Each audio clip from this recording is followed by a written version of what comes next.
আপনাদের এলাকায় এই মর্মে আরো একটা কথা আছে, সেটা হচ্ছে বাপ দাদার অনুসরণ, তাই না? বাবা মা দাদা বাবা যা করছে আমরা এক পাও তার উল্টা চলতে রাজি নই। রাজি নই কোন ক্ষেত্রে? ধর্মের ক্ষেত্রে। অন্য ক্ষেত্রে আবার ঠিকই আছে। যেই আপনি ধর্মের ক্ষেত্রে বলবেন যে দেখো রাসূল সাল্লাল্লাহু আলাইহি ওয়াসাল্লামের গোটা জীবনের জীবন্ত সুন্নাত হলো আল্লাহ রাসূল সাল্লাল্লাহু আলাইহি ওয়াসাল্লাম তার ইবাদত বন্দেগী এভাবে করেছেন যেটা কোরআনুল কারীমে পাওয়া যায়, যেটা সহিহ হাদিস দ্বারা স্বীকৃত হওয়া যায়। রাসূল সাল্লাল্লাহু আলাইহি ওয়াসাল্লাম বুকের উপরে হাত বেঁধে সালাত আদায় করেছেন। আল্লাহ রাসূল সাল্লাল্লাহু আলাইহি ওয়াসাল্লাম রাফুল ইয়াদাইন করে সালাত আদায় করেছেন। আল্লাহ রাসূল সাল্লাল্লাহু আলাইহি ওয়াসাল্লাম সমস্যারে জোরে আমিন বলে সালাত আদায় করেছেন। এই ইবাদতের দিকে আসো যেটা সহিহ বুখারী, মুসলিম, আবু দাউদ, নাসাই, তিরমিজি, ইবনে মাজাহ এর বিশুদ্ধ হাদিস দিয়ে প্রমাণিত। সেই বলবে না না না না না, আমরা বাপ দাদাদেরই অনুসরণ করি, আমরা তোমাদের এই নতুন ধর্ম মানি না। আছে না নাই? সম্মুখীন হন। এই জবাব আমি না দেই, আল্লাহ সুবহানাহু ওয়া তাআলার আয়াত দিয়ে বলি। আল্লাহ তাআলা জবাব দিয়ে দিয়েছেন। আল্লাহ সুবহানাহু ওয়া তাআলা তাদের জবাবে বলছেন وَإِذَا قِيلَ لَهُمْ تَعَالَوْا إِلَى مَا أَنزَلَ اللَّهُ وَإِلَى الرَّسُولِ قَالُوا حَسْبُنَا مَا وَجَدْنَا عَلَيْهِ آبَاءَنَا أَوَلَوْ كَانَ آبَاؤُهُمْ لَا يَعْقِلُونَ شَيْئًا وَلَا يَهْتَدُونَ।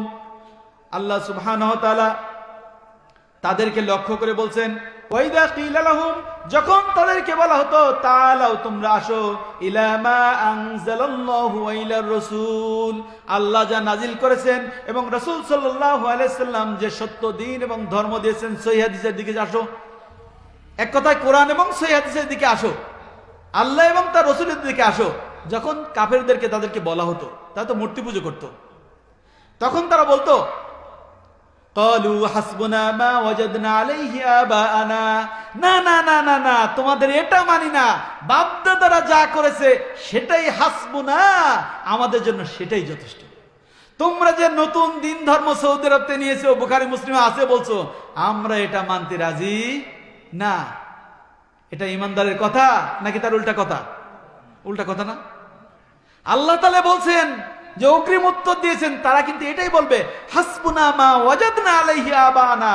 তারা বলবে আমাদের পিতৃপুরুষ যেভাবে আমল করেছে, নামাজ পড়েছে, রোজা রেখেছে, জিকির করেছে, হজ করেছে, যাকাত করেছে, যেভাবে তারা মুনাজাত করেছে, দোয়া করেছে, আমরা যেটা পেয়েছে সেটাই করব।